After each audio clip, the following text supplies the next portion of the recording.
আমি এখন যেখান থেকে ভিডিওটা করছি বাইরের সমুদ্রের কন্ডিশন যদিও এরকম দেখছেন। এখন সমুদ্র যত বেশি খারাপ হবে, যদি বাতাসের প্রবাহটা আমাদের অনুকূল বা প্রতিকূল এরকম দুইটা ফ্যাক্টরে হয়, ধরুন আমরা যেদিকে জাহাজ নিয়ে যাচ্ছি বাতাস তার অপোজিট দিকে আমাদেরকে পুশ করতেছে, তার মানে কি আমাদের জাহাজের যে ইঞ্জিন থাকে তাকে ডাবল কষ্ট করতে হচ্ছে। একটা হচ্ছে এই যে স্রোতের বিপরীতে চলার জন্য, আরেকটা হচ্ছে ইঞ্জিনটাকে ঘোরানোর জন্য। তো তখন দেখা যায় আমাদের এই ইঞ্জিনকে কাজ করার জন্য ডাবল ক্ষমতা প্রয়োগ করতে হয়। তো এখন যদিও সমুদ্র উত্তাল, কিন্তু ততটা উত্তাল না যতটার জন্য ইঞ্জিন তার কার্যক্ষমতা হারিয়ে ফেলতে পারে। কিন্তু মাঝে মাঝে এরকমও আমি শুনেছি অনেকের কাছেই যে যখন সমুদ্রের মাঝে জাহাজ চলে তখন সমুদ্র মাঝে এত উত্তাল থাকে যে ইঞ্জিন সর্বোচ্চ দিয়ে চেষ্টা করার পরেও জাহাজকে সামনে এগিয়ে নেওয়া খুবই টাফ হয়।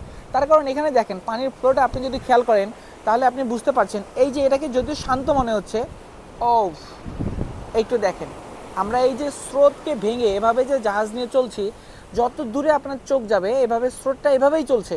তো যদি আমাদের জাহাজ সামনে যাওয়ার চেষ্টা করে, আমরা যদি ধরেন জাহাজ নিয়ে এদিকে যাচ্ছি আর স্রোত আমাদের এই দিকে ঠেলার চেষ্টা করছে, তো জাহাজের যখন ইঞ্জিনটা ঘুরবে তখন ইঞ্জিন ঘুরলেও জাহাজ সামনে যাবে ঠিকই, স্রোতের জন্য আবার পিছিয়ে আসবে, আবার সামনে যাবে স্রোতের জন্য আবার পিছিয়ে আসবে। তো তখন জাহাজ যে নির্দিষ্ট একটা পজিশন আছে সেখান থেকে সামনে যাওয়াটা খুবই টাফ হয়ে যায়। তো তখন অনেকেই বলে যে জাহাজের ইঞ্জিনের স্পিড তখন শূন্য।